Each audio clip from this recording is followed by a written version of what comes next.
justement, je pense que nous avons manqué le rendez-vous avec l'histoire. Parce que la crise issue de l'élection de 2016 était une crise sans pareil. D'abord, Jean Ping a gagné l'élection présidentielle avec près de 70%. Les autres fois, oui, nous disons de façon générale, les Bongos n'ont jamais gagné les élections. Mais les autres fois, on n'avait jamais été capable de le prouver. En 2016, on avait toutes les preuves. Non seulement nous avions les preuves, mais nous avions l'Union européenne notamment, qui disait que les résultats des élections proclamées manquaient de sincérité. Les autres fois, nous avions dit qu'au sortir des élections, il y avait eu des violences et qu'il y avait eu quelques morts.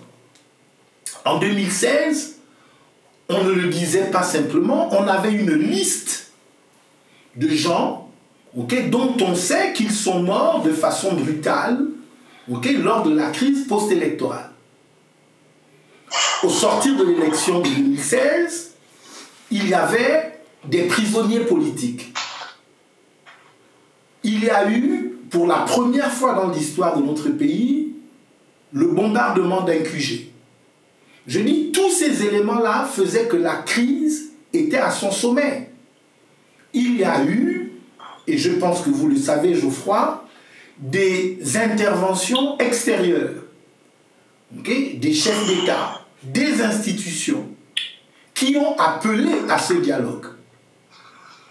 Si nous avions, en tant qu'opposition, pris la décision de participer à ce dialogue, nous aurions certainement pu obtenir des garanties, notamment celles que vous proposez, de faire intervenir un médiateur international de haut rang, qui aurait la conscience de toutes les parties.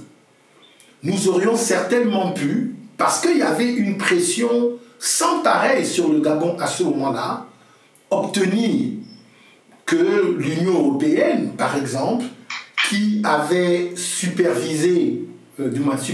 qui avait observé les élections, que l'Union européenne puisse participer, ne fût-ce qu'en tant qu'observateur, au déroulé de toutes ces discussions.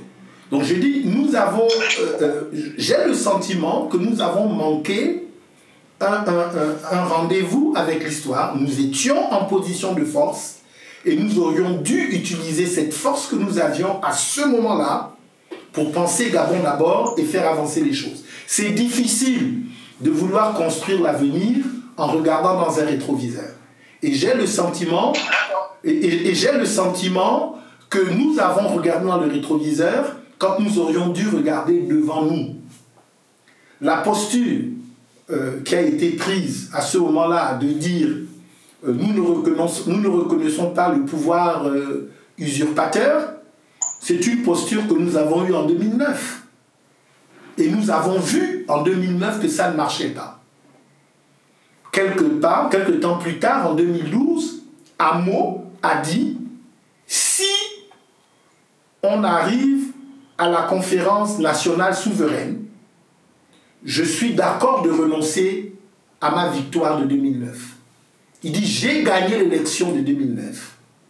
Mais si nous acceptons de nous retrouver dans le cadre d'une conférence nationale souveraine pour régler les problèmes liés à la crise électorale, et puis le pays était bloqué aussi sur le plan économique à cette époque, il dit « Je suis d'accord de ne plus dire que j'ai gagné l'élection présidentielle. » Mais c'est ça que nous aurions dû dire en 2016 par amour pour notre pays, et c'est ce que nous n'avons pas su faire.